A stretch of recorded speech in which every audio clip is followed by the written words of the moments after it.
anunciar para vocês uma novidade, que é a comunidade do canal Arte da Guerra no Twitter. Vocês vêm aqui, tá? Deslizam a barra aqui na descrição do vídeo e cliquem nesse item aqui, Twitter Community, tá? Cliquem no item em azul.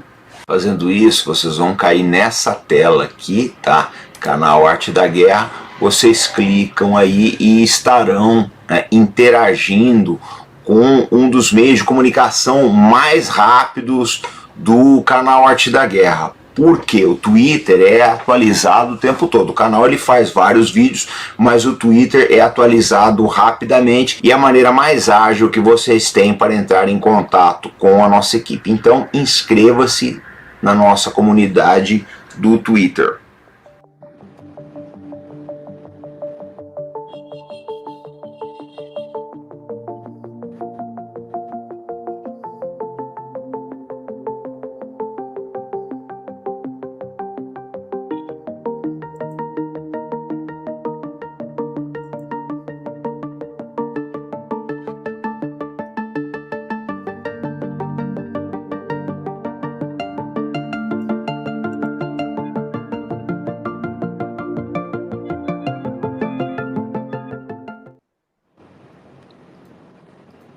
Olá, combatentes do canal Arte da Guerra. Tudo tranquilo aí, pessoal?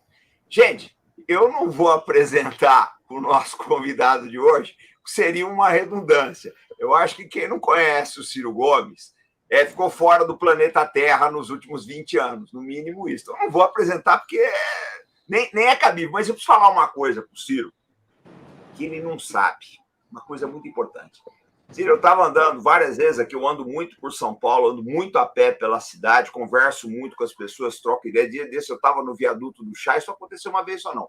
Várias vezes, me pararam na rua, falaram, mas quando é que o Ciro vem? Porque você está boicotando o Ciro, não sei o que, papapá, se ouviu o áudio, não ouviu o Ciro. Eu falei, não, gente, não é que a gente está boicotando, é que o Ciro tem uma agenda que é uma coisa assim, monstruosa. Então eu queria dizer, é difícil, é casar as agendas. Eu queria dizer uma coisa para você, Ciro, que você não sabe, que é o carinho que o povo brasileiro, principalmente aqui em São Paulo, tem por você. Pelas suas ideias, pela sua inteligência, pelo seu caráter e pela sua história de vida. Então, eu queria te pedir uma coisa, cara, não abandona esse público. As pessoas adoram você. Pro bem ou pro mal, tem gente que fala, mas eu não gostei que ele fez isso, fez aquilo. Não interessa, mas eles falam de você. E como é tradição aqui no canal Arte da Guerra, vou passar ao professor Ricardo, te dar as boas-vindas aí, está contigo a manobra. Cabral, está contigo. Bem, seja bem-vindo aqui o governador Ciro Gomes. Aliás, nós como discutindo, governador, deputado, professor, aí aqui chegamos, né, a um acordo, né, e aqui eu tenho certeza que não só os cearenses, né, o pessoal de Guaraciaba do Norte, né, que tenho contato lá, então todos aqui do Rio de Janeiro, é um prazer em recebê-lo, é um prazer em tê-lo aqui conosco e vamos fazer uma live maravilhosa, com certeza, né, com um dos principais políticos brasileiros desses últimos 30 anos, isso aí para falar pouco, né? 30 anos para não ficar pensando que a gente está há muito tempo na chuva, né, como dizem. Seja bem-vindo, governador. Bom, deixa eu também fazer a minha continência, né, aos que estão ligados aí no canal Arte da Guerra, saudar, muito agradecido, comandante Robson Farinazzo. Eu quero pedir desculpas a si, porque, de fato, nunca foi boicotado. Eu é que, de fato, estava lhe devendo essa live e hoje nós vamos pagar aí com juros e correção monetária com muito prazer. E cumprimentar o professor Ricardo Cabral, que é desses pensadores por quem eu tenho um grande respeito, para além de muita estima. Boa noite para todo mundo que está nos ouvindo aí no mundo, porque esse é o privilégio da internet, mas especialmente nesse pedaço muito amado do mundo, que é a minha pátria, o Brasil. Muito obrigado, Ciro. Governador, eu queria te fazer uma pergunta, depois eu vou passar para o Cabral, só pedir, gente, vamos dar o like, nós estamos com 5 minutos de live, 1.300 pessoas a bordo, vamos dar o like, vamos crescer, vamos colocar essa live no Twitter, nas redes sociais aí, que é muito importante ouvir o governador Ciro Gomes hoje aqui. Ciro, eu queria te fazer uma pergunta. Eu tive a oportunidade, uma feliz oportunidade, de estar um encontro contigo, coisa de 6 meses atrás, mais ou menos, aqui em São Paulo, foi um encontro de nacionalistas, falou você, falou o Aldo, né, e outras lideranças também, mas você falou uma coisa, assim, importantíssima, eu não esqueci isso. E isso me embasou muitas lives aqui no canal Arte da Guerra. Você vaticinou uma coisa que está acontecendo agora, que é o problema do bem-estar social na Europa, que aquilo ia naufragar em virtude da crise que está vindo aí. Parece que você jogou praga, porque a coisa começou agora. E eu queria saber o seguinte, como é que você está vendo tudo o que está acontecendo nesse mundo? Porque eu sei que você é uma pessoa hiper bem informada, tá? Você faz uma leitura geral do que acontece no mundo. Como é que você está vendo o mundo para o qual nós estamos caminhando e o papel do Brasil nele? Olha, comandante, eu estou bastante preocupado. Eu tenho escrito a miúde na minha newsletter, que é Brasil Desvendado. As pessoas podem ter acesso, vou fazer aqui o meu comercial no cirogomes.com.br. Eu tenho tentado colocar todas as indicações que se tira hoje do que está acontecendo no mundo são do fim, do fracasso, do colapso de uma velha ordem que estabilizou o mundo, não é, em bases dissuasórias na Guerra Fria, a partir da Segunda Guerra Mundial, e que deu alguma relevância estratégica aos sistemas multilaterais, etc., etc. Me parece que essa ordem está morrendo, e o mais grave, e isso é o que me angustia muito, é que não há uma nova ordem emergente, embora o antagonismo China, Estados Unidos já possa ser a demarcação de novos polos, mas a natureza da China, o tempo histórico que a China cultiva, não permite a ela acelerar o passo e ocupar, seja para o bem ou para o mal, essa polarização. Até porque há grandes e gravíssimas questões envolvidas nisso. Eu não quero ser chato nem coisa, mas assim, as reservas monetárias da China estão hospedadas em títulos do Tesouro norte-americano. Então, não é trivial, não é, a China assumir esse polo. Mas o fato concreto é que o sistema multilateral idealizado e, de alguma forma, praticado ao longo de algum tempo, algumas décadas, pelo sistema das Nações Unidas, que nasceu da Segunda Guerra Mundial, parece estar morto. E eu digo, não parece estar morrendo, parece estar morto pela absoluta incapacidade de administrar, de antecipar, de mediar qualquer dos gravíssimos ou dos menos gravíssimos conflitos que o mundo está hoje, nos quais o mundo está hoje mergulhado. Nós temos 17 conflagrações no território africano, mas nós temos aí a grande questão da OTAN taxiando suas bases na iminência da Rússia. Isso não faz sentido. A Suécia rompe 90 anos de neutralidade e permite-se filiar à OTAN, uma instituição, na minha opinião, anacrônica. A Letônia, Lituânia, Estônia estão ali. A Finlândia é o que está mais perto de São Petersburgo, que é a terra do Putin, do que o Ceará, do que Fortaleza, a nossa capital do Ceará, está de Juazeiro do Norte. Sinais assim reforçadores desse meu temor. O ano passado, o amigo deve ter acompanhado isso, e o professor também, o ano passado registrou o maior volume de gastos militares da história do mundo desde a Segunda Guerra Mundial. Nem no auge da Guerra Fria, ali naquela crise dos mísseis, em 62, se somaram tantos valores empatados em estrutura de defesa como aconteceu no ano de 2023. E aí vem a questão do Brasil.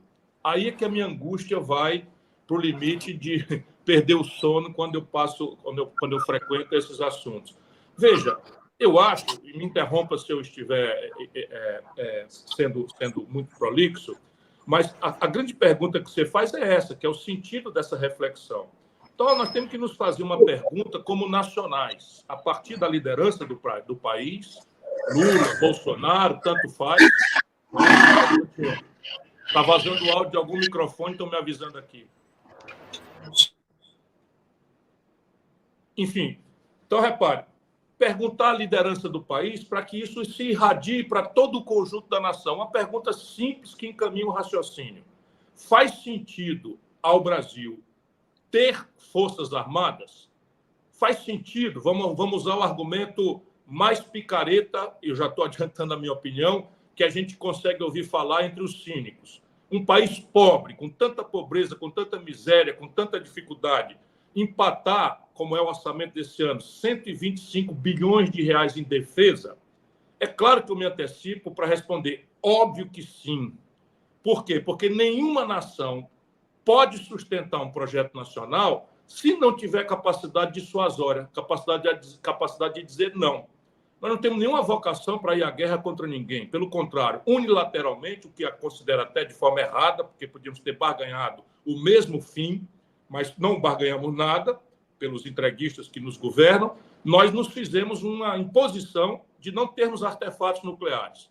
Com isso, nós criamos, não é, um continente, todo ele desnuclearizado. Então, a grande questão é, nós não queremos ir à guerra com ninguém, mas é possível um país como o nosso, não é, ter afirmação dos seus interesses estratégicos sem uma capacidade dissuasória que uma estrutura de defesa profissional, tecnologicamente adaptada aos novos tempos. Se isso a resposta for sim, nós precisamos denunciar que isso não está acontecendo. É tudo uma grande farsa, uma grande mentira, e aquele orçamento de 124 bilhões de reais nominais que estão previstos, 85% estão empatados em pessoal, algo ao redor de 12% estão empatados em outros custeios e sobram ridículos, criminosos 3% para investimento. E aí nós temos a grande questão. Sem investimento num complexo industrial militar, sem investimentos na nossa capacidade tecnológica, que é a essência da guerra moderna, é bobagem o Brasil afirmar que vai ter um projeto nacional para chamar de seu.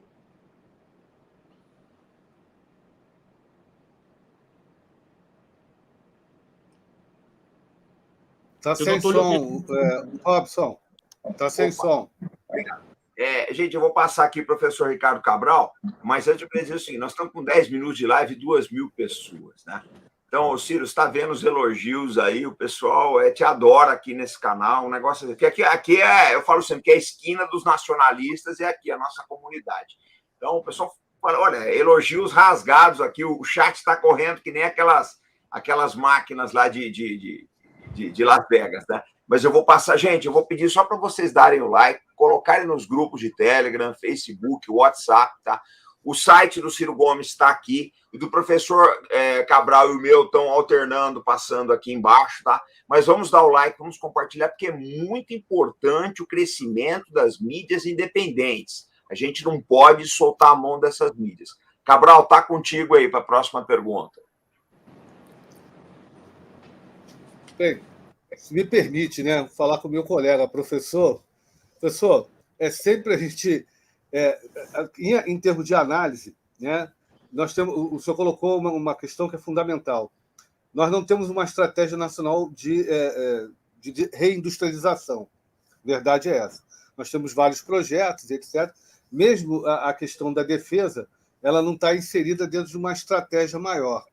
E aí a colocação que eu faço é o seguinte: nós saímos de 1,4, né, do governo Temer de defesa, fomos para o governo Bolsonaro e caímos para 1,1, e nesse governo, ano passado foi 1,1 e devemos cair mais, porque o corte, né, apesar de toda a festa, toda a pompa que teve no lançamento do submarino, do toneleiro, logo em seguida veio um corte brutal, né, e que hoje a notícia, né, que caiu como uma bomba, já foram demitidos 200 técnicos, todos os projetos, todos os projetos, não só os da Marinha, ou seja, não só o Angostura, né, que é o próximo submarino, como as fragatas Tamandaré, como o navio patrulha, né, que está para ser concluído e fica nessa coisa, e os projetos do Exército, da compra do Centauro. Hoje foi divulgado, professor, que o Atmos israelense ganhou a concorrência. Eu e Farinaz aqui estamos sempre brigando para que seja equipamento nacional. Bem, mas não importa. Tudo isso se perde. Se perde porque a gente não vai ter continuidade do projeto, né? E no momento que a gente percebe que nunca se arrecadou tanto do Brasil. E aí a minha pergunta é como que Brasília, né, eu digo Brasília é o sistema político, né, Como é que Brasília não enxerga o que está acontecendo? Aquilo que o senhor falou há pouco, o que o Robson falou, não tem contexto? Será que eles não enxergam o contexto internacional, a necessidade de uma defesa, como o senhor falou, dissuasória? Aqui não é para projeção de poder, é de dissuasão. Professor Cabral, veja, terra onde falta pão, todos brigam e ninguém tem razão. Esse é o ditado popular aqui do meu interior, aqui do Ceará. Mas deixa eu lhe dizer, eu tenho ficado rouco e virado um chato, desagradável, não é? A ponto de me sentir constrangido a tentar escolher outras palavras e não deixar nenhuma emoção, não é, das muito violentas que eu experimento, olhando as coisas do Brasil e pensando no Brasil que nós precisaríamos ser e que poderíamos ser. Então, veja, vamos ter clareza. O senhor falou aqui de um exemplo que hoje me levou à exasperação, que é o Itaguaí Construção Naval. Esse Itaguaí Construção Naval, para todo mundo que está ligado saber, é uma empresa que foi criada numa aliança com os franceses, em que toca aos franceses transferir tecnologias para fazer os submarinos, que a dona Janja, a primeira-dama, foi lá inaugurar, fizeram uma festa e tal. Pois bem, viraram as costas da festa e o governo cortou 200 milhões de reais da Itaguaí Construção Naval, que já demitiu 300 trabalhadores, imagine, altamente qualificados. Porque você trabalhar para fazer submarino, sabe, não é um servente de pedreiro com todo o amor e carinho que eu tenho, não é por todo trabalhador que defende sua família no dia a dia na luta, mas um trabalhador qualificado. E repare, isso é só o aperitivo. E todo o ProSub, que é o projeto de expansão dos submarinos convencionais, imagine, está sob ameaça. Percebe? Então, e você tem o submarino nuclear brasileiro, se arrasta há décadas, não é razoável.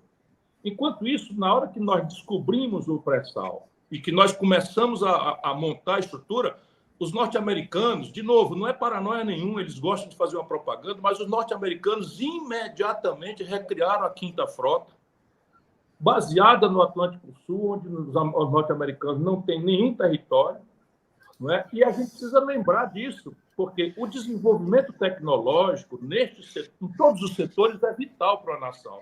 Mas nesse setor é literalmente crítico, porque eu me lembro aqui de um episódio, eu já estava ligado nas coisas do Brasil, eu me lembro de um episódio quando os malucos da Argentina, os governantes doidos e genocidas da Argentina, resolveram achar um inimigo externo para recuperar as Malvinas ali, que os britânicos chamam de Falklands. Eles tinham os mísseis Exocet, que eram de tecnologia francesa, mas simplesmente eles não tinham o dispositivo de atracação do Exocet nos aviões. E simplesmente os Exocet ficaram inúteis, até que o Brasil, não é, ali meio que pirateando, contrabandeando numa solidariedade entre a ditadura brasileira e a Argentina, contrabandeou esses dispositivos que eram baratos, mas eram um rudimento tecnológico que eles não tinham. Né? Eles não tinham isso.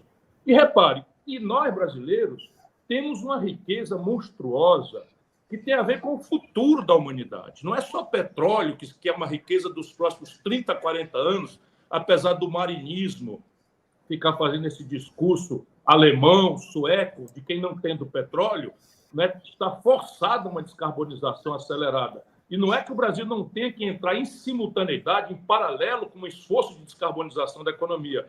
Mas na hora da onça beber água, que é o ganho de escala, em que nós estamos produzindo um barril de petróleo por $10, $8, e que necessariamente a gente pode processar isso vai valer ainda por 30, 40, 50 anos, nós estamos deixando que a ex-Guiana inglesa explore petróleo na costa amazônica, não é? E nós não podemos sequer prospectar petróleo a 500 quilômetros da Foz, porque esse marinismo, não é, apátrida e que faz discurso para os estrangeiros, não é, se defenderem. Então, repare, eu fico angustiado com essas coisas e a sua pergunta me dá uma resposta muito concreta. Eu sustento que, salvo exceções, o Brasil é governado por uma aliança entre plutocratas e cleptocratas.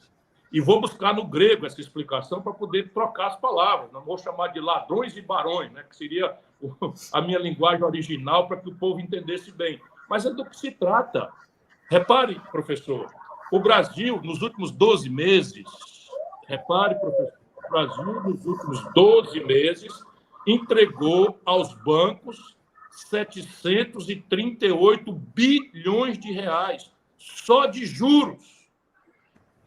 Como nós estamos em déficit primário, isso vai tudo para a dívida. A dívida brasileira cresceu 10%, enquanto o PIB cresceu 2,9% nominais. A dívida cresceu 10% o seu valor, tudo por causa de uma política ruinosa em que o Banco Central, apropriado pelo cartel privado dos bancos e acobertado pelos políticos brasileiros, faz esse jogo. Essa é a grande questão. Então, não é que falte dinheiro. O problema é que você tem uma vinculação da despesa pública corrente. Deixa eu explicar para quem está nos ouvindo. A contabilidade é assim: gasto corrente e investimento. Gasto corrente, gasolina para o carro da polícia. Gasto corrente, salário de professor. Gasto corrente, juro que não abata a principal de dívida. É a mesma dívida, é a mesma despesa na contabilidade pública. Pois bem, todas as despesas brasileiras estão congeladas pelo teto de gastos do PT, que eles renomearam como arcabouço fiscal. Menos uma, justamente a maior de todas, que é juro para banco. Então, não tem conversa. Quem nos governa é uma aliança entre o baronato financeiro e a cleptocracia que, infelizmente, hegemonizou o poder político brasileiro. E essa é a grande ameaça que a nossa democracia sofre. Por que o discurso golpista, autoritário, prospera em tão amplos setores da opinião brasileira? É porque a democracia está fracassando. Temos clareza disso. E os amantes verdadeiros da democracia têm que denunciar isso para protegê-la.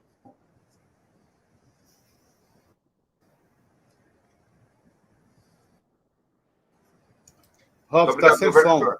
Beleza, obrigado. Muito obrigado, governador. Deixa eu só pedir o like. Gente, vamos dar o like aí. São quase 3.000 pessoas a bordo aí, tá? Vamos dar o like, compartilhar, comentar. Pessoal que puder dar o super sticker ou super chat. Isso aqui é uma live muito importante, porque nós estamos ouvindo aqui uma das vozes mais brilhantes e atuantes nesse país, tá? O Ciro Gomes, ele tem uma trajetória invejável. Uma pessoa que ela já entrou para a história desse país. Eu acho que uma das únicas, diria assim, mais que entidades, o Ciro é uma instituição política que tem planos para esse país. Isso é muito importante, pessoal. A gente não vê planos hoje em dia. A gente vê o pessoal vociferando, falando um monte de coisa aí, mas o que a gente não está enxergando são planos. Governador, eu queria saber sua opinião sobre a Argentina. Como é que o senhor vê o governo Milei?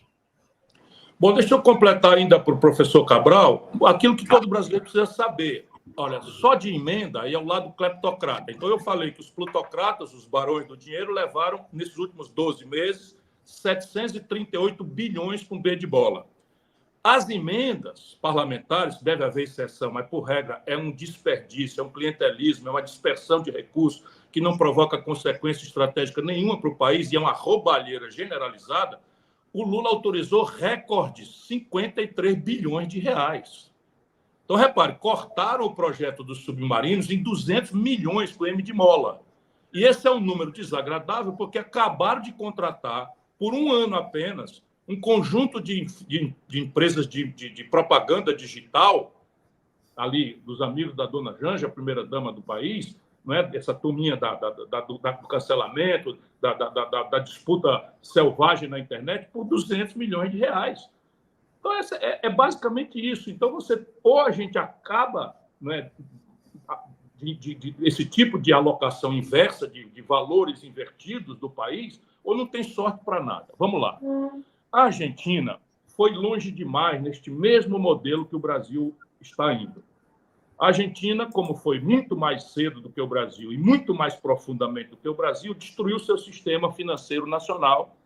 A Argentina tem 100% da sua dívida pública interna referida a dólar, ou seja, perdeu a capacidade de gestão da sua própria dívida, e a Argentina colapsou politicamente por essa mesma coisa do Brasil, que é esse esquerdismo de goela, esquerdismo mentiroso, que é compensado com corrupção e clientelismo, políticas sociais compensatórias para anestesiar a angústia e o sofrimento e a humilhação das maiorias populares de lá e daqui.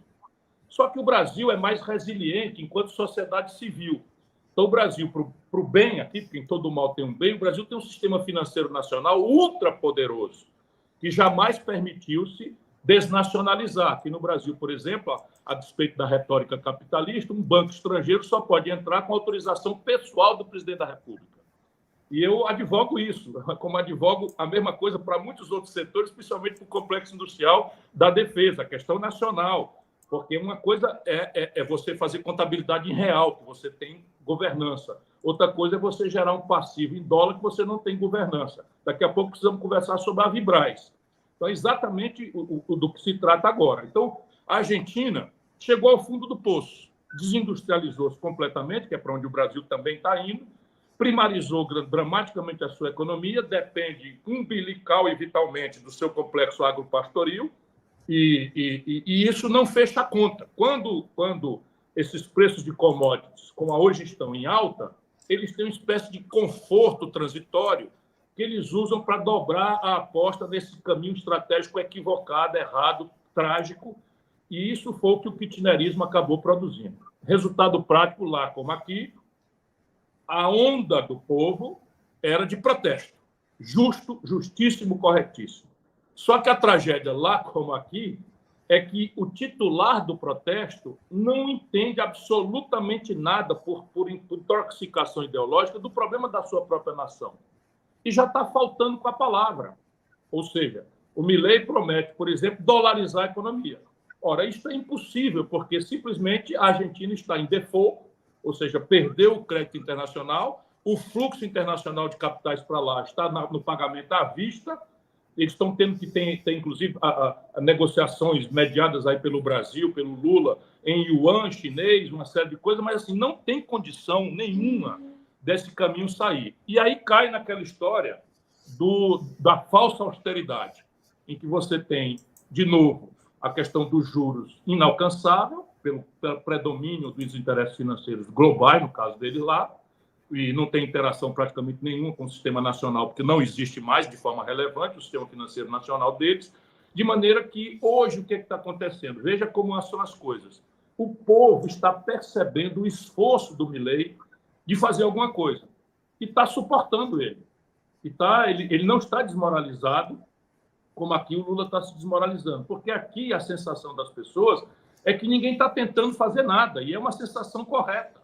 Está tudo errado, e é mais do mesmo, mais do mesmo, mais do mesmo, relativização, venceu a desculpa da herança maldita, que tudo era culpa do Bolsonaro, agora já está ficando longe, o Bolsonaro já é inelegível, e as coisas estão exatamente do mesmo jeito que estavam lá. Por quê? Porque o modelo é o mesmo. Então, assim, a Argentina não vai dar certo, não tem nenhuma chance de consertar. Porém, o povo está percebendo um esforço que é como está o cara lá de El Salvador. Então, você tem um problema de violência, o cara vai lá e vai na solução tosca. Bandido bom é bandido morto. Para quem está apavorado com a violência, lá se vai cair na história e tal. Mas isso realmente são atalhos que funcionam no curto prazo, mistificam a opinião pública, mas aprofundam o real problema.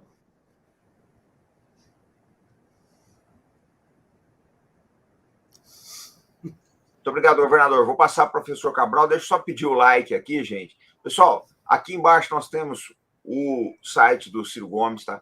E correndo aqui na tela, a gente está alternando o Pix do História Militar e Debate do Arte da Guerra. É importante que vocês contribuam, tá, com engajamento nas mídias independentes, porque muita coisa que acontece no mundo vocês só vão saber aqui, gente. Quem frequentava a sua comunidade sabia. Agora a CNN escancarou a debacle ucraniana. A gente vem falando isso tem quase 2 anos. Então, quem frequenta as mídias independentes, vocês têm uma visão mais ampla do mundo. Essa que é a verdade, que a gente não tem interesse de enganar vocês. Agora, para essas mídias crescerem, é necessário o engajamento de vocês. Professor Cabral, tá contigo a manobra aí. Bem, professor, eu tenho assim, como a gente tem mais ou menos a mesmo, eu vendo o que o senhor escreve e mais ou menos o que eu penso, a gente tem como o nacional-desenvolvimentismo como uma meta, né? Que é a meta. Antigamente era apenas um lugar de pensamento comum, onde havia um grande consenso nacional, né, que o desenvolvimento do Brasil só viria através de uma matriz nacional própria, de construção interna, de maturação de projetos econômicos, etc. E nós perdemos esse consenso, professor, do nacional-desenvolvimentismo, perdemos isso completamente, porque eu vejo cada governo que entra, apesar de uma retórica muitas vezes diferente,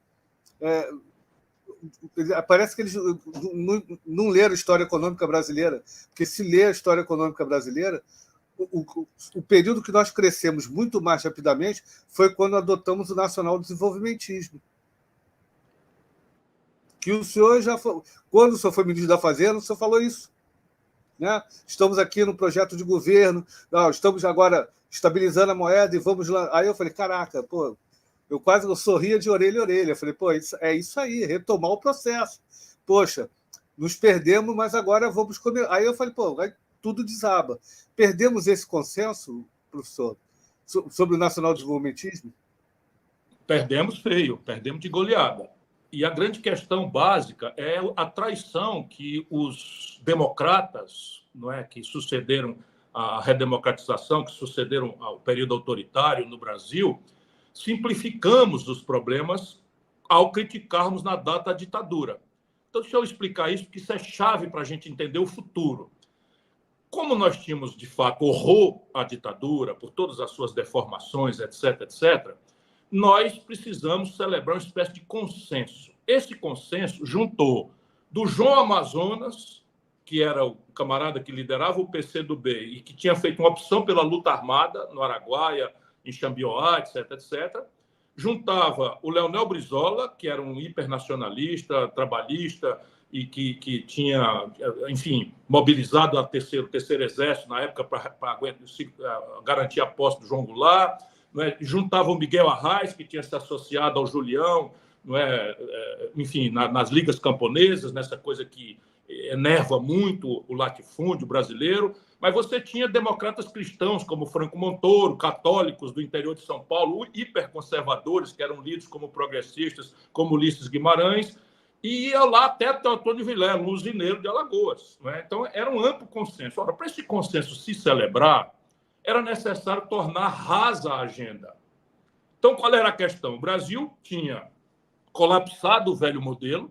Você tem toda a razão. O Brasil, entre 1930, com a Revolução de 30, que sistematizou o modelo, e 1980, vou colocar aqui porque é a hora do colapso, o Brasil foi o país que mais cresceu na história do capitalismo mundial. Nós saímos do nada para nos transformar, nesse período, na 15ª economia industrial do planeta Terra. O que eu gosto de lembrar para os jovens, porque os jovens desencantados, imaginando que, se puderem, querem ir embora do Brasil, o Brasil não tem defeito genético enquanto nação. Nós somos aqui a sede do maior, mais complexo e mais veloz experimento de desenvolvimento capitalista da história do mundo. A China precisa ainda de uns 10 anos, crescendo acima de 6%, para bater o recorde brasileiro. Agora, esse modelo foi montado lá atrás com base em realidades que sumiram ou que se transformaram radicalmente. E essa é a grande discussão. Então, a primeira grande premissa lá do modelo atrás, a gente ia bypassar, ia evitar o conflito político potencial de construir poupança nacional. De novo, me permita um parênteses. Jamais prosperou nenhuma nação do planeta Terra com base no dinheiro dos outros. Então, é uma grande mistificação esse papo que Lula, Fernando Henrique impõem entre nós, igualzinho, de que existe uma agenda do bom moço internacional, que essas coisas de superávit primário, não sei o que, babá e tal, que uma vez a gente cumprindo essa agenda do bom moço internacional, o capital estrangeiro virá em socorro da superação do nosso atraso. Nunca houve esta experiência em nenhuma nação do planeta Terra, nem na atual geografia do mundo, nem na história da humanidade. Ponto. Portanto, é uma grande enganação, uma grande mentira, porque eles sabem disso também, porque, pelo menos essa cúpula, não o Lula, que detesta a lei, detesta quem lê, né? Mas os economistas aí sabem do que eu estou falando concretamente. Pois bem, lá atrás nós evitamos, porque construir poupança, na verdade, é consequência de um arranjo institucional que a danada da política faz ou deixa de fazer. Faz bem feito ou faz mal feito. Trata-se do desenho do sistema tributário, trata-se do desenho do sistema previdenciário, trata-se da regulação do mercado de capitais, trata-se da presença do Estado na superação das assimetrias competitivas em matéria tecnológica, de escala e de personalidade de capital, etc., etc. O que o industrial tem a ver com a política de juros do Banco Central, que é uma assimetria que ele não domina, mas vai arruiná-lo, percebe? Então, tem que haver esse conjunto de fatores. Então, nós evitamos esse conflito, mas, na data, os do tempo tinham, em seu favor, um atenuante. Qual era o atenuante? A personalidade e o custo dos capitais estrangeiros ao longo de 3 décadas. Ali os anos 40, 50, 60 e 70, 40 anos. O capital financeiro internacional era de longo prazo e muito barato. Então, o Brasil contratava, eu fiz essa pesquisa lá nesse período de retiro em Harvard, quando eu passei esse período lá, o Brasil contratou, por média, durante 30 anos, empréstimos a 3% de juro ao ano, 3 anos de carência e 12 anos de prazo para pagar. Então, os do tempo pensaram, qual é o problema? Eu tomo $1 bilhão nessa valsa, boto numa Petróleo-Brás, essa Petróleo-Brás, quando tiver ali 4, 5 anos o investimento amadurecido, vai me devolver $1 bilhão e eu ainda tenho 10 anos pela frente para pagar, ela um ano de faturamento já me paga tranquilamente. Ou seja, danar a tomar dólar emprestado no estrangeiro barato e de longo prazo e abrir Brás no Brasil. Essa é a primeira variável. Ali em 79, 80, esta variável sumiu. E dali para cá, sumiu de forma absolutamente explosiva com a eletronização do meio financeiro. Então, ali em 79, o Brasil, que tinha contratado a 3% de juros, tomou 29% para o alto unilateral dos Estados Unidos. E quebramos. E essa é a tragédia. Isso quebrou em cima de um período autoritário, em que aquela grande coalizão de democratas não quis reconhecer o problema, que era externo, e denunciou que tudo era culpa da ditadura. Ok, eu até compreendo, porque a causa era nobre, redemocratizar o país. Só que uma vez redemocratizado o país, estava lá o problema do mesmo tamanho. Compreende, professor? E aí vem a tragédia. Nenhum deles, Lula e Fernando Henrique, são os 2 principais, penso rigorosamente iguais, né, se renderam à moda que vem da Europa, o neoliberalismo, que era uma resposta tosca, especialmente para nós, que os europeus produziram, ou tentaram produzir e fracassaram, ao seu problema real. Qual era o problema real? Isso é a nova tese que eu estou escrevendo um novo livro aqui com certo sofrimento. Qual era o problema real? O teatro da Guerra Fria, o teatro físico da Guerra Fria, que podia se transformar em quente, era o território europeu, porque na data não existiam mísseis intercontinentais. Então, os mísseis eram de médio alcance, já com ogivas nucleares. Então, estava ali, né, como 2 cowboys se encarando o Ocidente e o Oriente, com o Muro de Berlim sendo o símbolo desse encaramento. Ora, os europeus perceberam que naquele confronto quem ia perder primeiro eram eles. Daí nasce, então, um esforço de um certo sincretismo ideológico brilhante, eu quero dizer. Por quê? Porque do socialismo, do mundo soviético, vinha a ideia generosa de igualdade. E do capitalismo, do Ocidente, vinha a ideia absolutamente generosa também das liberdades e franquias políticas, que estão absolutamente garantidas como conquista definitiva, liberdade de expressão, liberdade de organização, liberdade de militância política, sem, né, pluripartidarismo, etc., etc., mais o capitalismo e as liberdades da propriedade privada dos fatores de produção. Então, os europeus produziram o welfare state, aquilo que eu estou tentando chamar a atenção, que era um estado de bem-estar social que tinha a pretensão de oferecer a igualdade socialista num ambiente de liberdade capitalista. Para isso acontecer, o Estado virou um estado de bem-estar muito caro. A cunha fiscal para financiar essa operação dos desequilíbrios, das desigualdades, da miséria, etc., etc., na Europa, passou a ser muito cara. Mas ainda assim era viável por 3, 4 décadas. Por quê? 2 fatores. Primeiro fator, a exploração colonial imperial. Então, naquela data, ali até os anos 70, a Grã-Bretanha controlava nada mais, nada menos do que Hong Kong. Portugal controlava Macau, lá no território chinês. Não é? Você tinha os franceses controlando a Argélia, Marrocos, né? E os belgas controlando o Congo, na época, com todas as suas coisas. Então, essa primeira coisa era a exploração colonial, que gerava excedentes para cofinanciar o estado de bem-estar social internamente. E a segunda questão que a gente precisa entender dramaticamente no Brasil, era a solidão concorrencial. Então, nessas décadas de 60, 70, 80, quem quisesse consumir um produto industrial moderno, comprava do Ocidente, do Atlântico Norte, Europa Ocidental e Estados Unidos. Só que daí adiante começa a aparecer um produto industrial tão moderno e sofisticado quanto o ocidental, só que vindo de institucionalidades que não são oneradas pela cunha fiscal do Estado de Bem-Estar Social. Primeiro o Japão, depois Coreia, depois Singapura, Vietnã e agora a explosiva China, não é, que apresenta em terceiros mercados e no mercado europeu uma competição impossível de ser sustentada no tempo. E aí os ingleses, por primeiro, na vitória eleitoral de Margaret Thatcher, e em seguida a Europa como um todo, caem numa obviedade. Ora, a minha perda de competitividade sistêmica é a cunha fiscal. Eu preciso, portanto, desmontar o Estado, desentranhá-lo do domínio econômico para restaurar minha condição de competir. Essa é a ideia deles, é o problema deles. Nunca foi o nosso aqui no Brasil.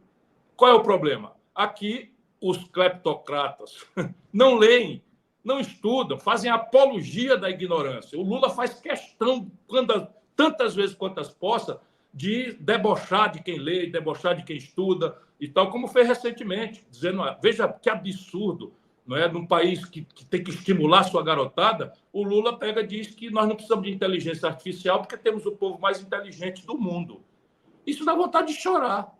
Aí diz que o Haddad precisa parar de ler livro para ir conversar com os políticos, como se fossem incompatíveis as coisas. Na verdade, é o grande deboche, é a apologia da ignorância e tal. Então, resultado prático. Nós estamos lá na Europa, a ideia não funcionou, ficou a meio caminho, colapsou a política europeia. Hoje ninguém mais sabe quem são os protagonistas, quem são os estadistas, né, da Europa, porque não existe mais. A última que foi a Angela Merkel.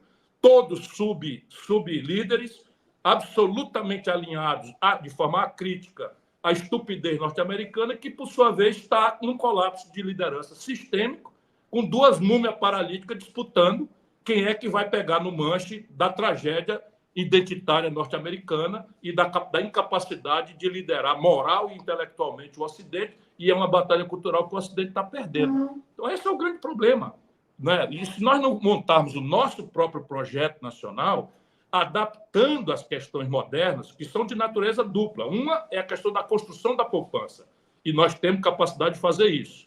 A segunda é a superação do atraso tecnológico.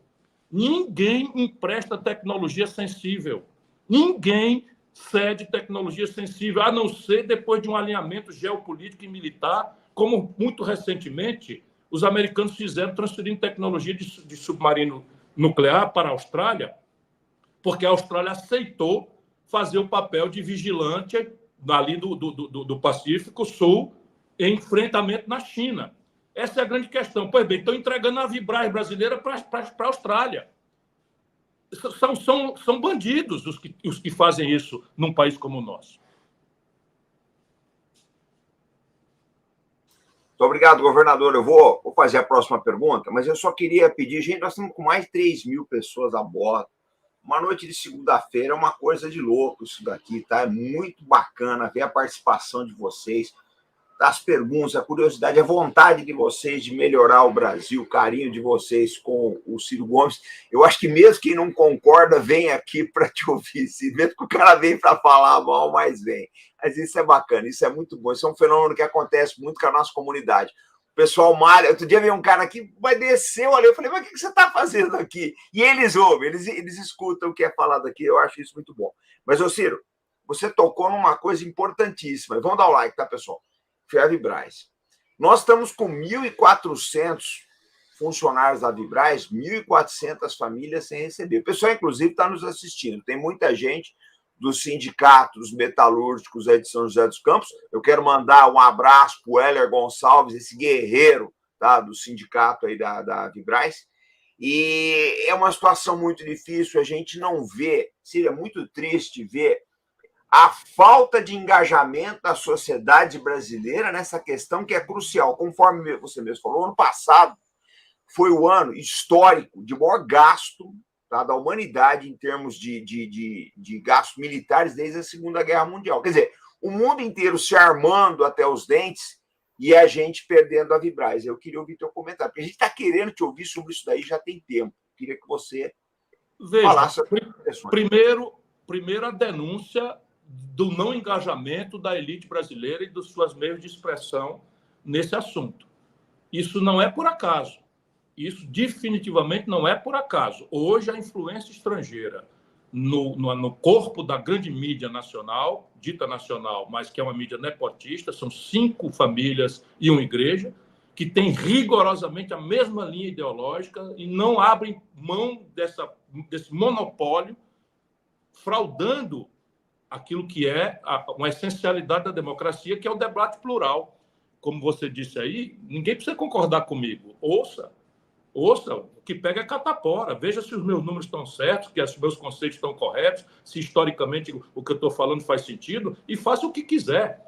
Isso é assim que funciona. Democracia não é regime de concessão, de compadrio, de um paizão que manda distribuir benesses para todo mundo. Democracia é um regime de cidadania, de conquista, de informação, de militância, de luta. E é o que eu vou fazer até o fim da vida, embora não pretenda mais importunar os eleitores. Mas veja, eis aí um problema. Eu fui daqui do Ceará, onde eu estou mais retido agora, bater no Rio de Janeiro, paguei minha passagem e tal, paguei minha hospedagem, e fui lá no BNDES tentar aplaudir uma iniciativa do governo que só me decepciona toda hora, que é o governo do Lula. Não é? E aí fui lá. Passei umas 2 horas conversando, não sei o que e tal. E alguns setores, por razões de desenvolvimento, não é só o caso de defesa, que é muito estrategicamente sensível, mas é por razões de desenvolvimento, de maturação tecnológica. É assim que o mundo fundamentalmente dá os grandes passos tecnológicos. A internet, que está nos servindo de meio agora para essa nossa discussão, a internet foi inventada com financiamento norte-americano de defesa. Os celulares, que alguns companheiros estão nos ouvindo aí, foram inventados com dinheiro público estatal norte-americano por razões de defesa. Depois desse domínio tecnológico, o GPS, que guia nossos celulares, que guia nossos carros, etc., etc., foi inventado por razões de defesa com financiamento estatal norte-americano no epicentro do capitalismo. Já não estou falando do desenvolvimento tecnológico chinês, que a Huawei jamais existiria se não fosse o seed money, se não fosse a parceria estratégica, a definição, não é, de uma aposta de inversões bilionárias, trilionárias no desenvolvimento das tecnologias, que depois você faz a extensão, protagoniza e tal. Mas repare, os americanos estão agora estabelecendo um prazo até janeiro para o TikTok, pertencente a uma empresa privada chinesa, ser vendida, a seção americana, para uma empresa de confiança privada dos norte-americanos ao governo. Percebe? Sob pena de, norte-coreanamente falando, fechar.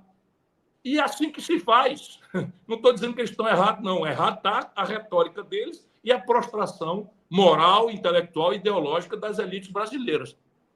Então, repare, então, nessa política industrial, você tem alguns setores que pulam, obviamente, sem negócio de critério, de clientelismo, de roubalheira, como foi aquela tal política de campeões nacionais, em que você sai financiando de forma corrupta, né, empresa de exportação de commodities. Isso é uma aberração que só o lulopetismo justifica ou explica no caso brasileiro.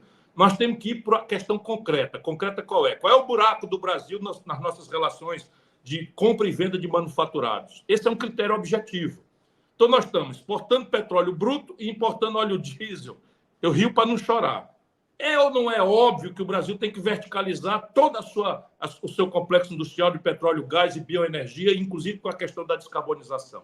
Óbvio, está aí aqui o primeiro setor, só em ordem de apresentação, não em ordem de importância. Segundo, o Brasil importa 17, 18 bilhões de dólares, só a União Federal por ano, no complexo industrial da saúde. Faz sentido, meu caro comandante Farinazzo, um país como o Brasil importar máscara de proteção, como aconteceu, importar os princípios ativos de vacina que a gente sabe fazer há 120 anos. Nós estamos regredindo de forma dramática com dinheiro público, gerando emprego na China, na Índia, na Europa. 80% dessas coisas estão com patente vencida, que você, com estrutura de engenharia reversa, associando às universidades, com incubadora de empresa, pode, como a compra governamental é a grande ferramenta do SUS, você pode germinar milhares de micro, pequenas empresas em clusters organizados. Meu Deus do céu, o dinheiro está aí ouvindo a conversa, indo embora. Então, é o segundo complexo industrial. O terceiro complexo industrial é do agronegócio. Nós temos essa potência extraordinária que é a agricultura e a pecuária brasileiros, protagonista global, ninguém nos excede em competitividade em matéria de agricultura tropical. E repare bem, metade dos custos da produção brasileira no campo é importado do estrangeiro.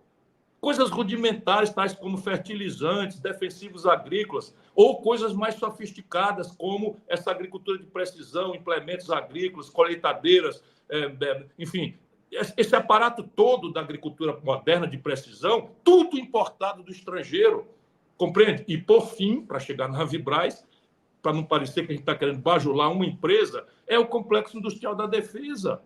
O Brasil importa do estrangeiro bilhões de dólares por ano. E a Vibraz, então o governo vai e anuncia, vamos fazer uma retomada da política industrial e faz um anúncio e não sei o que e tal, depois, ridiculamente, não tem orçamento, não tem nada que se preocupe com a questão do ex-tarifário, que são as tarifas externas e tal, não tem política de comércio exterior, a diplomacia brasileira é a diplomacia de conversa fiada, o Lula metendo o pé em bola dividida em assuntos que a gente não tem a menor relevância, tipo a confusão na Ucrânia, tipo a confusão em Gaza. Não é que nós não tenhamos que dar a nossa opinião e tal, mas a ideia de perfurar mercados, sabe, de obter regimes de preferências comerciais, transferências tecnológicas sensíveis, regimes de financiamento rebeldes às interdições de Bretton Woods, dominado pelos Estados Unidos, no FMI, Banco Mundial, isso fica sem patrocínio, que é o que interessa, e é onde estão os grandes conflitos. Aí vem, então, o complexo industrial da defesa. Ok. Vamos, então, dar prioridade, dizem eles. E o que eles estão fazendo? Vão dar prioridade para nascer uma empresa? Já nasceu. A Vibraz é uma empresa verticalizada como raríssimas há no mundo. A Vibraz faz de combustível, tem tecnologia para fazer combustível de foguete, materiais, foguetes eles mesmos, drones, que são essas novidades aí que estão acontecendo, como nós vimos na retaliação do Irã em Israel e na tréplica de Israel no Irã, drones, mísseis, né? Foguete, tudo isso ela sabe fazer. Verticalizado, blindados, uma série de coisas.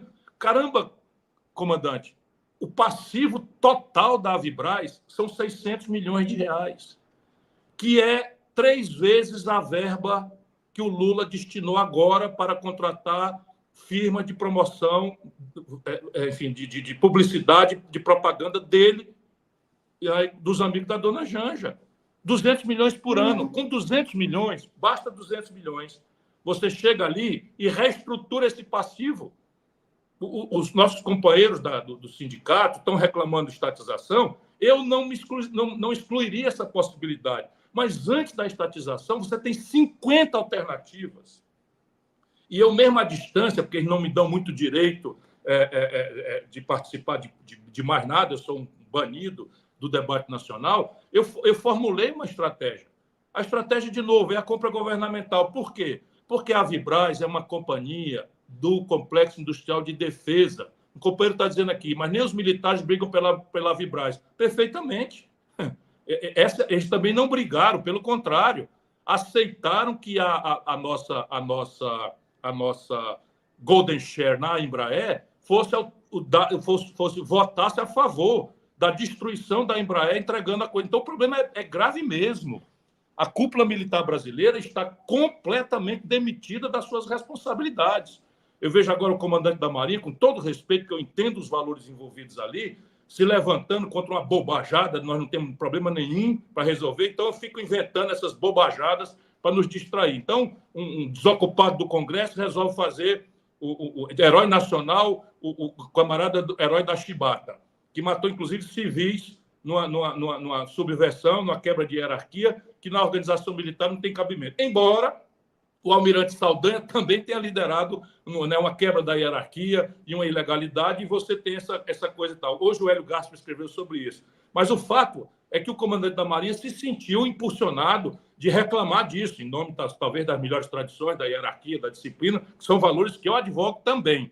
Só que você tem o país sendo destruído. Então, a Vibraz, o governo é uma empresa, para todo mundo entender, a Vibraz ela obedece a determinadas questões. Primeiro, toda empresa do Complexo Industrial da Defesa tem o governo como seu comprador.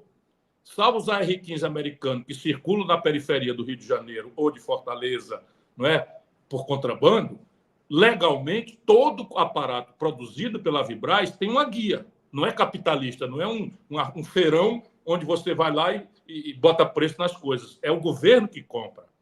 Os grandes equipamentos, as grandes estruturas, os grandes produtos da Vibraz foram financiados o seu desenvolvimento com dinheiro público. Isso é muito claro. Na exportação, também a Vibraz tem limitantes estatais. Quais sejam? O Brasil não pode fornecer armas, por exemplo, para países que estão sob embargo da ONU. Então, vamos ter clareza de que é uma empresa atípica que depende vitalmente do setor público para existir como todas do mundo. Então, se é assim, o que é que o governo brasileiro tem que fazer? Entregar para uma empresa estrangeira esse domínio tecnológico inteiro? Não. Por que a gente não faz o seguinte? Chama os credores da Vibraz, paga 200 milhões de reais, esses 200 milhões de reais entram em compra ou de estoques que a Vibraz eventualmente tem, eu não conheço, mas se não tiver, faz uma compra antecipada. E se ela precisar de fazer, bota lá uma Golden Share, abre o capital, que ela é hoje capital fechado, faz ali uma debêntures conversíveis em ação, o BNDES entra com capital de giro e você recupera a estrutura com uma compra de longo prazo que o próprio governo vai fazer de coisas que ela sabe fazer, que são excelentes produtos para nós. E, evidentemente, você salva uma empresa que é de capital nacional fechado, ao invés de entregar para uma companhia estrangeira que vem para cá para dentro.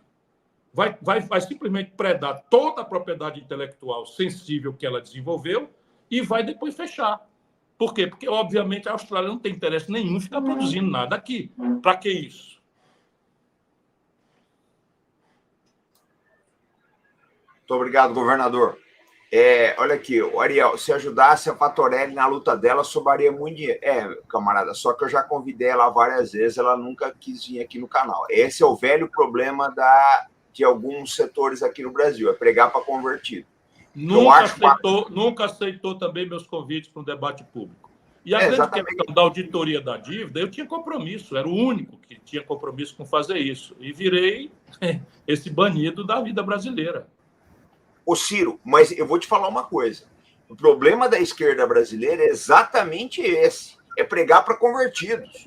Eu vejo aqui, uma boa parte do pessoal do Arte da Guerra é de centro. Mas centro mesmo, aquele cara que ele não vai nem muito para o lado, nem por isso que eles gostam muito de você, é o centro nacionalista. Eu acho que está aqui nessa comunidade. E o pessoal só quer falar para os convertidos. Eles adoram aquele auditório assim, sabe? Que tá todo mundo ali. A vida não é assim, gente. Se você não falar com quem... Eu fui dar uma palestra ontem no MBL. Fiz uma palestra sobre geopolítica no MBL. Porque se a gente não falar para esses garotos, vem esses malucos aí.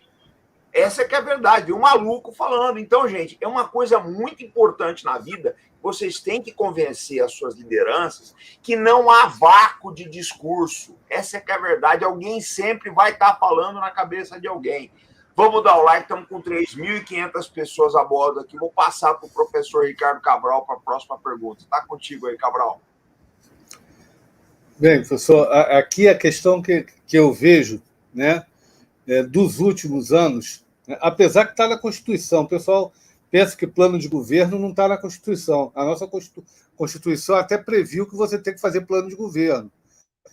E o que é feito é longe de ser um... Por exemplo, o senhor falou lá dos projetos da política industrial. Na verdade, eu vou me reportar à fala do ministro Haddad, que ele foi tranquilizar o mercado dizendo, olha, isso não existe de política industrial. Eles pegaram um monte de projeto da gaveta e apresentaram, fizeram aquele show de pirotecnia lá. Isso não tem nada a ver, a Fazenda não está comprometida com nada daquilo. Aí eu botei assim, eu falei, bem, tá, então eu estou esperando primeiro, né, a política nacional de reindustrialização, a estratégia nacional de reindustrialização, para a gente ver para onde vai. É possível alguma coisa desse sentido? Eu tenho, dos últimos, para não falar mal desse governo, vou começar do anterior. A gente não vê estratégia de reindustrialização. Não sei se eu tenho uma visão diferente, eu não consigo ver. Qual é a estratégia? né? Vamos partir do campo, pegar a poupança que vem do campo, que o que sobra nós vamos reindustrializar a partir e trazer para se encaixar nas cadeias produtivas internacionais. Não, vamos usar a indústria de defesa para criar uma base para uma nova reindustrialização. Ou é campo, ou é defesa, o que é? Petróleo? Veja, se os políticos não têm horror a ler, pelo menos os dominantes, não é? Os verdadeiros mandões no Brasil, que é esse encontro de plutocratas e cleptocratas, sabem o que estão fazendo.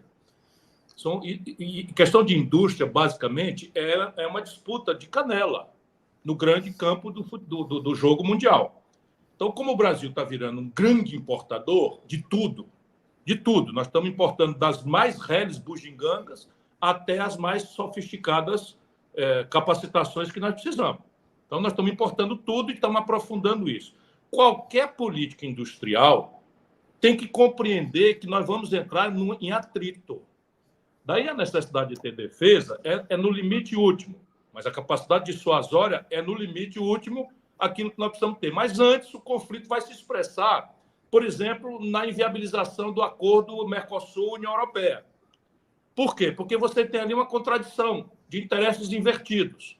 O Brasil, como não tributa sua agricultura, como tributa o mundo produtivo urbano. O Brasil subsidia o crédito, portanto, o mundo rural não sofre da perversão dos juros mais altos do planeta. E o Brasil tem sofisticação tecnológica de ponta na produção rural e tem em mega escala para jogar o jogo global. O Brasil quer liberdade de mercado no mundo. Quer que os franceses desmontem suas barreiras para que nossa eficiência, produzida pela parceria estratégica com o Estado Nacional Brasileiro, que subsidia juro, que renuncia a tributos, que não tributa exportação, que fez a superação da defasagem tecnológica via Embrapa e a extensão via Ematerces, etc, etc, etc. Tudo isso é o setor rural brasileiro. Eles querem liberdade para entrar no mundo. E o Brasil industrial não quer. Por quê? Porque o Brasil industrial já está morrendo à custa de quê? É de ineficiência. O empreendedor brasileiro, de repente, que era um empreendedor absolutamente extraordinário, hoje eu estava vendo documentários sobre Martinelli, Matarazos, eu fico estudando essas coisas e tal. Repare, o que está acontecendo que está matando a indústria brasileira é o governo do Brasil. Primeira assimetria, câmbio. Descobriram, estou escrevendo sobre isso como deformação do plano real, descobriram os políticos, Fernando Henrique e Lula, que se você manipular a taxa de câmbio e fazer com que a classe média, ciclicamente, vá para Miami mais barato do que sai de São Paulo para Fortaleza, você ganha popularidade e ganha as eleições. Só que com isso você mata a sua indústria, porque fica muito barato importar do estrangeiro e fica impossivelmente caro para o industrial médio brasileiro competir aqui dentro e lá fora. Essa é a primeira grande questão. Segunda, juro. Meu irmão, desde 2008, o juro no planeta Terra, no centro dinâmico da economia global, é negativo. Você toma dinheiro emprestado hoje nos Estados Unidos, com a maior inflação dos últimos 40 anos, a juro de 4,5%, quando a inflação é 3,5%, 4%. Ou seja, terminou o ano, você devolve exatamente o mesmo dinheiro. No Japão, a taxa de juro é 0,1% ao ano. No Brasil, a taxa de juros brasileiras é consistentemente a taxa real há 30 anos a maior do planeta Terra. O que o industrial brasileiro tem a ver com isso? Esta é uma assimetria que lhe impôs o governo nacional brasileiro, Fernando Henrique Lula, na redemocratização. O resto é acidente de percurso. A ideologia dominante o Fernando Henrique estabeleceu e o Lula legitimou, tornando pelego todo mundo que é organizado na sociedade civil brasileira. A CUT está calada. Não deu uma palavra sobre a esculhambação de 1.400 trabalhadores metalúrgicos de São José dos Campos. Os metalúrgicos estão ali desprotegidos. Como não deu uma palavra na questão da Embraer, porque está tudo vendido para o lulopetismo, não é negócio? Os exércitos do Stedley, nada disso funciona, é tudo cooptado. Liderança estudantil, tudo cooptado. Intelectuais, artistas, todos à luz de um fantasma que, se pegar firme com o Lula, o Bolsonaro volta. Vá para o diabo, o Bolsonaro desceu de Marte. Bolsonaro foi eleito por causa disso, do colapso do PT e da Dilma, da corrupção generalizada, do descompromisso, da falta completa de compostura no ato de governar o país. Então, você tem essa gravíssima questão, não posta como central, e você não tem o debate ao redor disso. E ou nós trazemos o debate metodologicamente, ninguém precisa concordar comigo. Mas, assim, política industrial, então, tem que começar compensando as assimetrias que existem em relação à base industrial brasileira existente. Não faz sentido você pensar em indústria do futuro matando a atual indústria. Vis-à-vis o mundo. Primeira grande questão, tecnologia. Alguém aí acredita que a Alemanha é o que é em matéria de produtividade extraordinária sem uma aposta central da governança histórica da Alemanha no pós-guerra, depois de ter sido destruída, não é, em matéria de assistência tecnológica? Deixa eu dizer agora, a Alemanha estatizou todas as suas universidades e transformou-as em gratuitas. O Lula está fazendo aqui o oposto, financiando com dinheiro público, numa conta de mais de 50 bilhões de reais, arapucas, salvo exceções, que não ensinam nada a ninguém, que estão preparando analfabetos de nível superior, começando a vida super endividados, com o negócio do FIES. É uma esculhambação. Pega bilhões de reais dos cofres públicos, bota no bolso do empresário e no meio do caminho fica um garoto, não é, endividado no começo da vida, tendo uma educação de araque, num decoreba do século XIX, que não serve para nada. Ou você muda a conduta que você tem em relação à tecnologia, e isso é o Estado Nacional que tem que liderar. Não está acontecendo nada em relação a isso. Segunda assimetria, juro. Repare bem, se o chinês produz a 3% de juro ao ano, como é que o brasileiro vai suportar essa competição se financiando a 40%? Onde é que você resolve isso? No ex-tarifário. Se a ineficiência não pega lá o benchmark do mundo. Quem é o melhor, o mais competitivo? Está aqui. Abre a estrutura de custos e vê comparativamente. Aí você vai ver, concretamente, onde é que o governo mata a nossa produção industrial. E é isso que está acontecendo no Brasil. O governo brasileiro é o genocida da nossa estrutura industrial. Aí a Vibraz. Está ali a Embraer outro dia. E tanto faz ser Lula como Bolsonaro, é a mesma coisa. Por quê? Porque ali eles são só testa de ferro do mesmo pato. O mesmo pato que tem uma receita de bolo, que é imunizar as decisões centrais da influência popular, anestesiando a mídia, desinformando o conjunto da população e colocando tudo que puderem ficar com status constitucional numa espécie de piloto automático macabro. Câmbio flutuante, superávit primário, meta de inflação, autonomia do Banco Central e política de preços de paridade internacional com a Petrobras. Isso era o Bolsonaro, isso é o Lula. É a mesma coisa, rigorosamente a mesma coisa.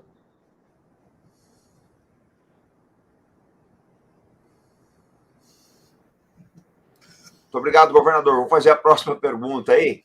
Mas, gente, eu vou pedir para vocês, estamos com 3.600 pessoas a bordo, aí vamos dar o like, pessoal, é muito importante essa live aqui, eu considero uma das mais importantes do ano, e ouvir o Ciro é essencial, tá? Para o momento, nós estamos vivendo um momento crítico na história da humanidade. Eu já falei 2 anos atrás aqui nesse canal, a invasão da Ucrânia para a nossa era o que foi a tomada de Constantinopla, é uma mudança de eixo econômico avassalador. Tem gente que não entendeu. Eu vejo muita gente perdida. Muita gente vem conversar comigo, eu vejo muita gente perdida no rumo que as coisas estão tomando. Vamos dar o like, vamos compartilhar. Governador, eu queria te fazer uma pergunta que eu acho que é uma das mais importantes dessa live. O saudoso Otto Lara Rezende dizia o seguinte, né? Que a eleição americana é uma coisa tão importante que todo mundo, todo o planeta deveria votar. A verdade é que goste ou não goste dos Estados Unidos, eles ainda são determinantes da cena internacional, uma realidade. Estão passando. A China está pegando o bastão, mas ainda não completou. Ainda tem uma água para empurrar aí. Eu queria que você traçasse para a gente um painel da tua visão. Se o Biden dobrar o mandato ou se voltar o Trump, em termos de Brasil, principalmente. O que você acha que muda com um ou com o outro? Olha, você tem uma questão ancestral, que para o Brasil, superficialmente, do ponto de vista comercial, os republicanos sempre foram menos hostis aos nossos interesses do que os democratas. Entretanto, isso também está em mutação. Então, repare, hoje, as eleições nos Estados Unidos indicam claramente uma eleição com certa folga do Trump. E isto é absolutamente preocupante para o planeta como um todo, mas para nós, especialmente, por um conjunto de razões. Ao contrário da tradição republicana, o Trump, agora, mais maduro e experimentado do que era no primeiro mandato, e com muito mais legitimidade, dado tudo que tem acontecido no mundo, vai virar um negócio muito fortemente protecionista. Muito fortemente protecionista, e isto significa uma hostilidade maior aos interesses nacionais brasileiros em todos os planos que a gente possa imaginar, mas especialmente naqueles críticos, especialmente na questão da tecnologia. Então, imagine lá, o Brasil bota hoje os seus satélites de comunicação via os franceses, via os russos, etc, etc, etc. A ideia de termos um veículo lançador de satélite que projete os nossos satélites com a nossa própria tecnologia já foi vilmente entregue aos americanos em Alcântara. Uma vez o Trump ali, concretamente, isto vai ser um enclave no território nacional brasileiro com o patrocínio criminoso da dita esquerda do país, que de esquerda só tem a goela e a mentira e o papo furado. Tem nada realmente de esquerda, eles são apátridas, entreguistas, enfim. Está aí um enclave em que a população brasileira não pode entrar nos pedaços do território nacional. Vamos tomar agora um outro conflito potencial gravíssimo, Venezuela. Então, a Venezuela, hoje, tem estrutura dissuasória e de defesa muito mais poderosa do que a do Brasil. Me dói tanto, comandante, dizer isso que você não tem ideia, mas é preciso que todo mundo saiba. Hoje, a Venezuela, que não tem, é do tamanho de São Paulo, do ponto de vista econômico, de população, etc., mais ou menos do tamanho de São Paulo, a Venezuela tem mais potência de defesa do que o Brasil. Hospeda mísseis de médio alcance chineses, com capacidade, com range de alcançar Manaus, por exemplo, de onde sai 8% da produção industrial do Brasil, e está com essas pretensões, né, que, na verdade, são um jogo para a política interna deles, para tentar superar a desmoralização do Maduro, não é, de cobiçar o petróleo de Essequibo. Só que tem um probleminha básico. Quem está explorando Essequibo é uma companhia petrolífera norte-americana.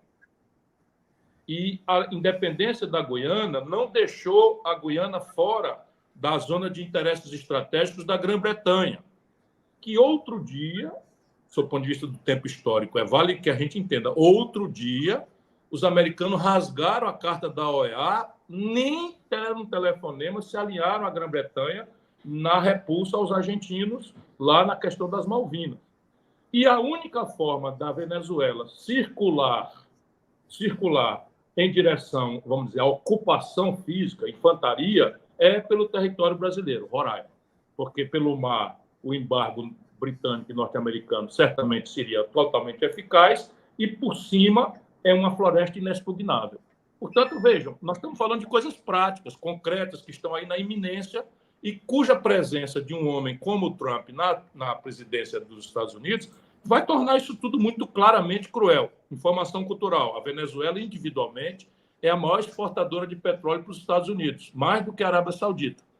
E eles não vão, enfim, deixar que isso aconteça impunemente. E eis aí o Brasil completamente apalermado, né, em relação a todas essas graves e críticas questões. Sob outro ponto de vista, você tem o colapso dessa ideia mistificadora, que é a tentativa de humanizar o caminho do neoliberalismo tosco, que já não tem mais nenhum patrocínio intelectual e nenhuma academia do mundo, mas que é o que vige entre nós brasileiros.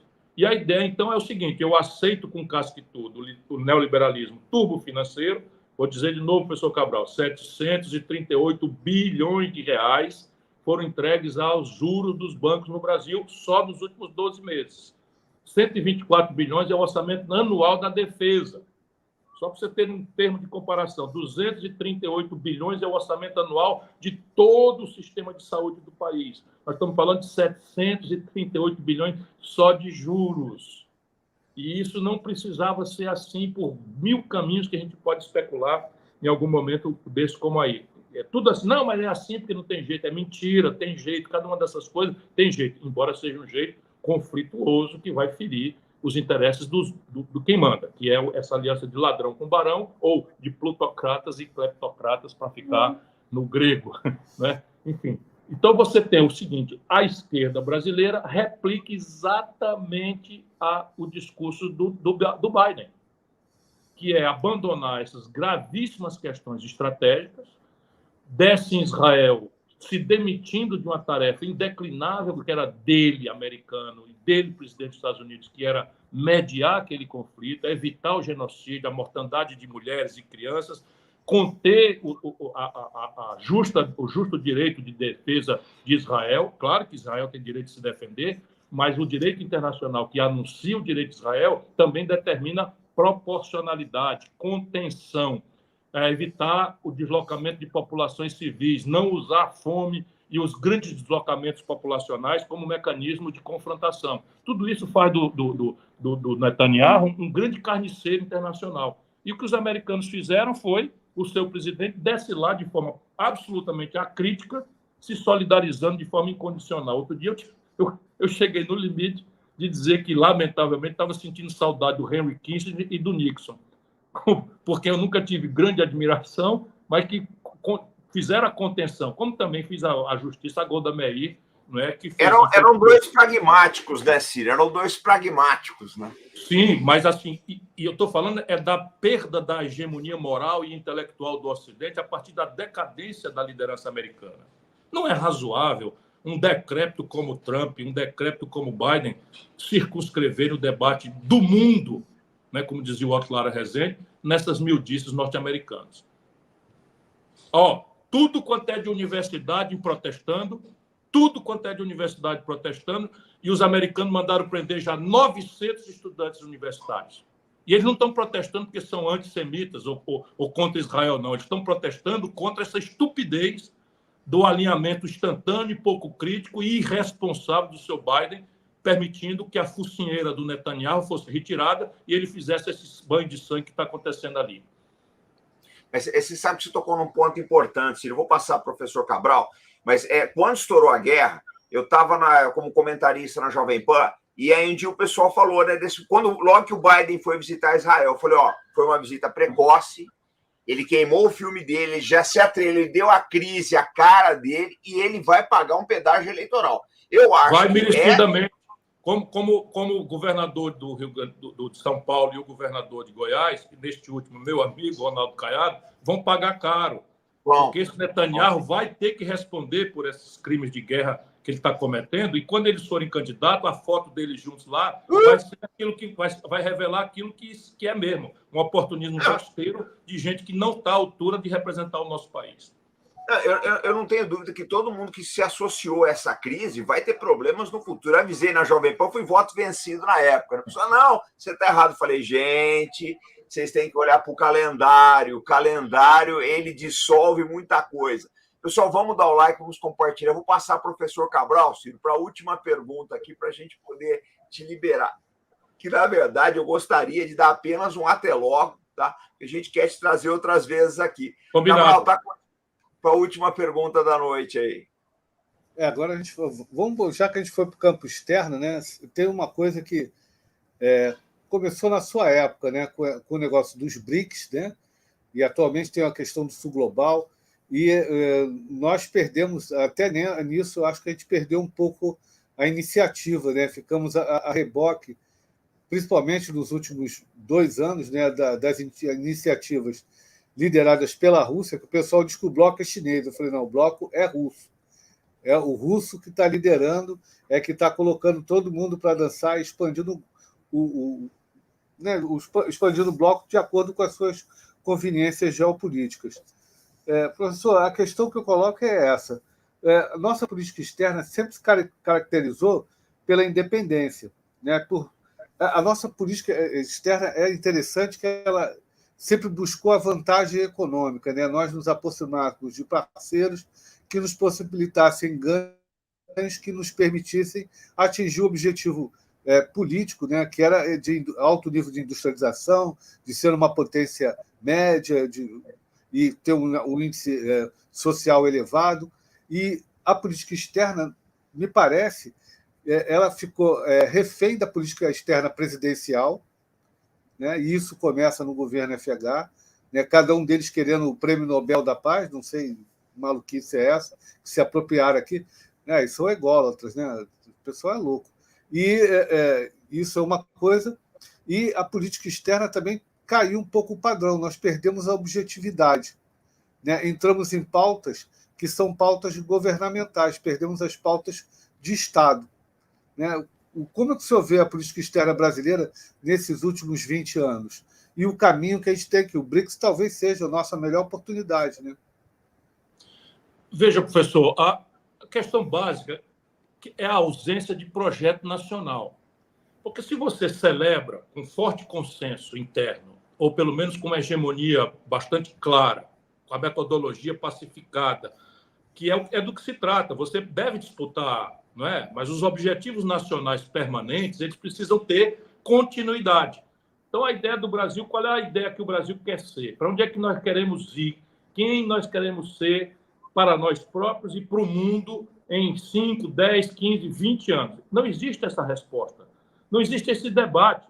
Não existe esse método de discussão. É tudo, sabe, da mão para a boca e tal. Isso é a causa ancestral de por que a política exterior do Brasil é tão errática e tão estúpida quanto está sendo hoje nas mãos, seja do Bolsonaro, que levou o Brasil por adjetivos a uma espécie de banimento da comunidade internacional, maluquices, retóricas estúpidas, alinhamentos bobos, também particularistas, porque é o cara da Hungria, é o cara de Israel, é não sei o que e tal. Por quê? Porque tem é o Trump, numa vassalagem absoluta, que tem uma afinidade individual dele e tal, e os interesses nacionais não estavam ali sequer cogitados, ou a busca de fazer. Não, assim faz o Lula pelo lado inverso, com sinal invertido. Então, a defesa do regime da Nicarágua, que é um bandido, simplesmente é um bandido, o Lula defende. O Maduro é uma figura trágica, o Lula defende, percebe? E joga o Brasil nessa espécie de gueto por particularismos. E repare, isso é velho. Eu sei bastante bem que tem razões subalternas, inclusive históricas, em relação a isso.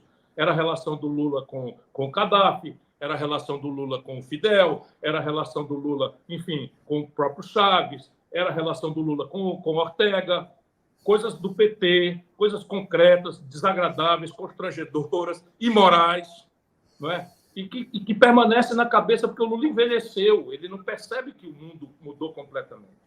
Então, se você não tem projeto nacional, como é que vai ter política exterior? Qual é a solução para isso? Na minha opinião, são duas coisas. Uma volta às nossas melhores tradições de pragmatismo, porém era um pragmatismo nobilitante do Brasil. O que era o pragmatismo? Barão do Rio Branco, não é? Oswaldo Aranha. Então, era não intervenção em assuntos domésticos, solução pacífica dos conflitos, por uma ordem internacional assentada no direito e não na violência. Ora, isso daqui é nobilitante, isso não é uma coisa que faz, mas o Brasil, com isto, se protegeu de botar o pé em bola dividida, onde nós não temos relevância. E não deveríamos, como não devemos, aceitar alinhamento, seja com quem for, a não ser os interesses estratégicos do nosso país. Isso é uma questão nacional, percebe? Qual é a relevância da opinião do Lula sobre a Ucrânia e a Rússia? Vai num lugar, fala uma coisa, vai na outra, fala outra, e não sabe que existe internet em que as pessoas botam ele mesmo falando o oposto do que disse antes, percebe? É um constrangimento. Aí vai na França, faz um discurso prometendo desmatamento zero na Amazônia, e aqui dentro não tem um projeto sequer que substitua a repressão pura e simples sobre 40 milhões de brasileiros que foram levados para lá e que só sabem desmatar, porque foi isso que ensinamos para eles.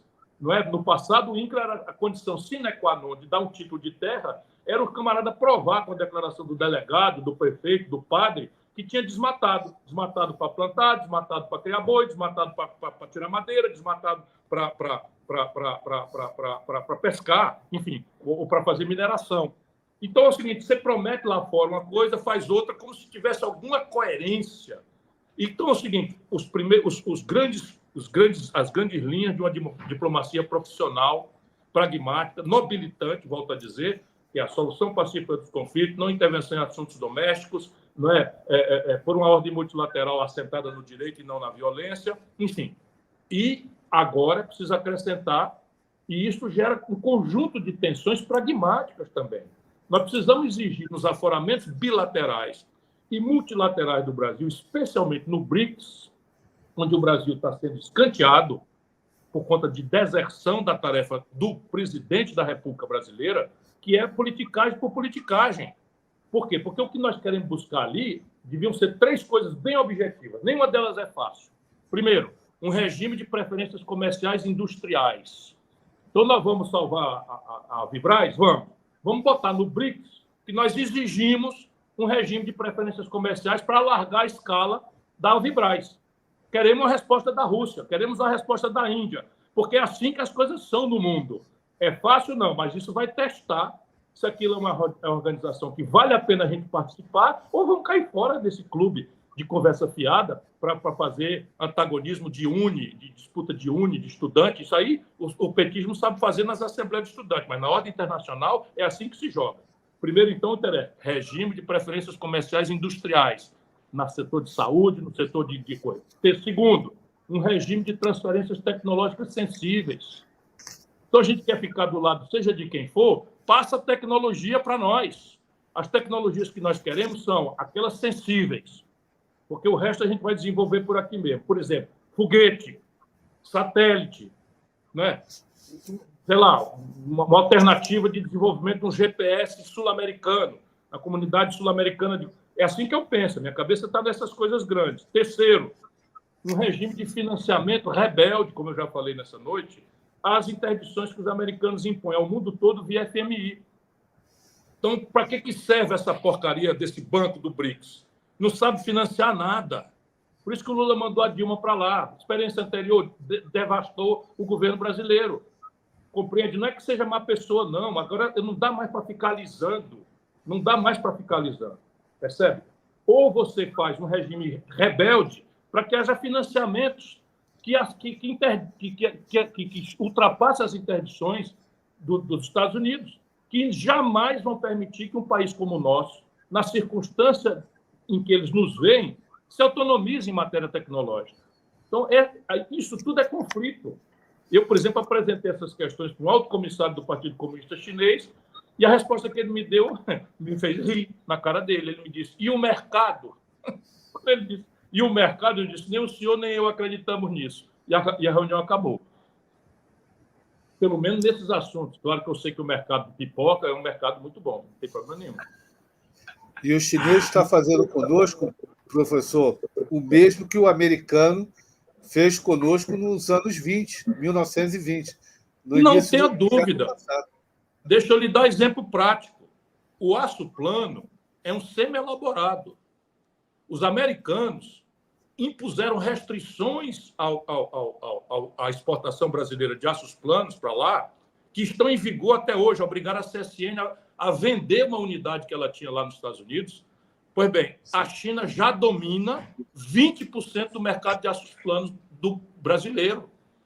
Isso produzindo com minério de ferro do Brasil, que atravessa o planeta e vai lá, eles processam semi-elaborado e colocam 20% do mercado de aços planos, o aço chinês aqui dentro. E por aí, meu irmão, ótica, eletroeletrônica, devastando tudo. Por quê? Porque eles têm financiamento, têm tecnologia, têm escala, e tem governo, e tem projeto. E tudo que nós não temos. Muito obrigado, governador. Gente, nós estamos chegando aqui no final dessa live, assim, que foi uma conferência fantástica, tá? Acho que uma aula de Brasil e de mundo, e principalmente de uma modernidade que nós precisamos trazer para a política. Ciro, eu confesso para você uma coisa. Outro dia eu estava num debate na televisão, só tinha gente mais jovem do que eu. Fiquei olhando a visão que esses caras tinham de mundo. Eu falei, essa gente já nasceu velha. Eles não perceberam para onde o mundo está indo. É uma coisa impressionante. Porque eu acho o seguinte, se a gente errar, nós três aqui somos a mesma geração, se a gente errar, você tem que dar um desconto. Não é? Porque a gente é outra, mas é incrível, a gente está vendo o futuro e esse pessoal que chegou agora não está conseguindo enxergar. É uma tristeza. Eu acho uma tragédia muito grande o jovem, quando eu vejo um jovem que já nasceu velho. Mas, enfim, a gente tenta fazer a nossa parte. Então, eu queria deixar para você as despedidas aí. Na verdade, minhas despedidas é até logo. Você já notou que o público, aqui é teu público, o pessoal gosta, muito das suas ideias. Você vê as perguntas que surgiram aqui na live, isso é tudo muito importante. Eu queria que você fizesse as considerações finais, né? Que fosse um até logo para nós aí. Está contigo o microfone. Bom, meu caro comandante Robson Farinaz, meu caro professor Cabral, um atenuante para a juventude. Quem está fraudando hoje a história brasileira é a elite, no melhor sentido sociológico do termo. É aquela mesma deformação que eu denunciei da política, de uma denúncia da ditadura, que simplificava a questão só na institucionalidade, eleição direta, constituinte, anistia, e desconsiderava a questão do colapso do velho modelo nacional desenvolvimentista pela questão do financiamento, pela superação à corrida tecnológica, etc., etc. E a resposta europeia copiada aqui de neoliberalismo, com a característica brasileira de turbofinancismo, em que plutocratas, os barões e os ladrões, né, jogam o jogo e o poder político avassalou-se e aceita ser testa de ferro disso. Os jovens precisam de mediação. Isso que você está fazendo, uma live como essa, a gente conversando aqui sobre assunto sério, é o que a grande mídia não faz, mas ela não faz de propósito. Porque na hora que essa nação tomar notícia concreta daquilo que nós conversamos hoje, é que nem o elefante do circo. Com aquele poder todo, ele fica quietinho ali, levanta a tromba, e hoje nem existe mais isso, mas bota a bolinha na tromba e tal, porque não conhece a força que tem. Mas um dia essa nação vai se levantar e eu vou ter, de novo, muito orgulho de pertencer ao povo brasileiro. Tá, Seição. Muito obrigado, governador. Obrigado, professor Cabral. Gente, essa foi a nossa live de hoje. Amanhã a gente tem o Paulo Nogueira Batista Júnior aqui, tá? Ciro, mais uma vez, muito obrigado. Espero trazer você outras vezes aqui, tá, pessoal? E a gente volta amanhã, então, sempre com responsabilidade, compromisso e fé no Brasil, pessoal. Até mais. Um abraço grande. Valeu.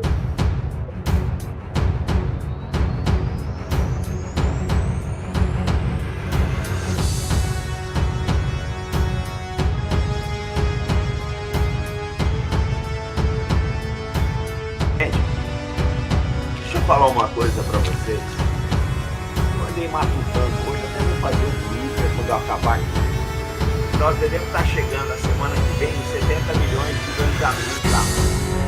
E eu quero fazer uma live lá no Velho General para comemorar. Essa semana eu publiquei um artigo no Velho General, é um artigo que é para assinantes, mas que ele fala sobre a parceria entre